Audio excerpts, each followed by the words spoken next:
नहीं, इसका जिन्ना के असली वंशज या वारिस ये मैं लगातार कह रहा हूं, लेकिन अब तो ये चीजें प्रमाणित हो गई ना। क्या है कि बंकिम बाबू का गीत वंदे मातरम जो है, ये आज़ादी के आंदोलन का एक ऐसा जुनून बन गया, जोश बन गया, जिसमें कि जो स्वतंत्रता सेनानी थे, जो आज़ादी के वीर बाकुरे थे, वो फांसी के फंदे पर भी वंदे मातरम गाते हुए जो है झूल जाते थे। तो वंदे मातरम एक बड़ा सिंबल बन गया अंग्रेजों को हटाने के लिए। जब इस आंदोलन ने जोर पकड़ा तो 1937 में कई एक जगह ऐसा हुआ कि कांग्रेस और मुस्लिम लीग मिलकर सरकार बनाना चाहते थे, या कांग्रेस को 1937 का जो संविध सरकार की एक जगह बनी, उस चुनाव में एक दिखाई दिया कि मुस्लिम लीग जो है प्रभावी है और मुस्लिम लीग के साथ या मुसलमानों के साथ अपना एक समझौता होना चाहिए। जिन्ना ने कहा कि शर्त एक है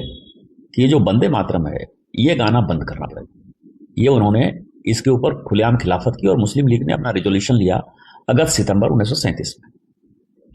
इसके बाद नेहरू जी को लगा कि नहीं, मुसलमान का वोट चाहिए, मुसलमान का वोट चाहिए, और उन्होंने एक कमेटी फॉर्म कर दी कि वंदे मातरम गाना चाहिए या नहीं गाना चाहिए। सुभाष चंद्र बोस उस वक्त बहुत प्रभावी थे, 37, 38, 39, आपको पता है, वो पार्टी के अध्यक्ष भी बने, गांधी जी के विरोध के बावजूद भी बने। उन्होंने इसका खुलेआम विरोध किया,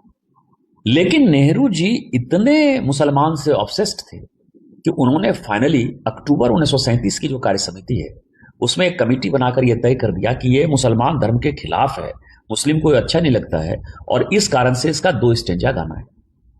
जैसा ही मुस्लिम लीग को लगा कि हमारी बातों से कांग्रेस प्रभावित हो रही है, देश प्रभावित हो रहा है, आपको पता है कि उसके बाद 1940 से लेके 1946-47 तक का जो मुद्दा रहा, डायरेक्ट एक्शन भी हुआ। आपको पता है कि 14-15 अगस्त 1947-46 को जो है डायरेक्ट एक्शन हुआ, कलकत्ता में हिंदुओं का नरसंहार हुआ और भारत का विभाजन हुआ।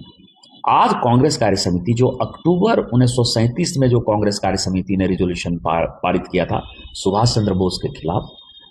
उसको फिर से सोनिया गांधी जी, खरगे साहब और राहुल गांधी जी का नेतृत्व,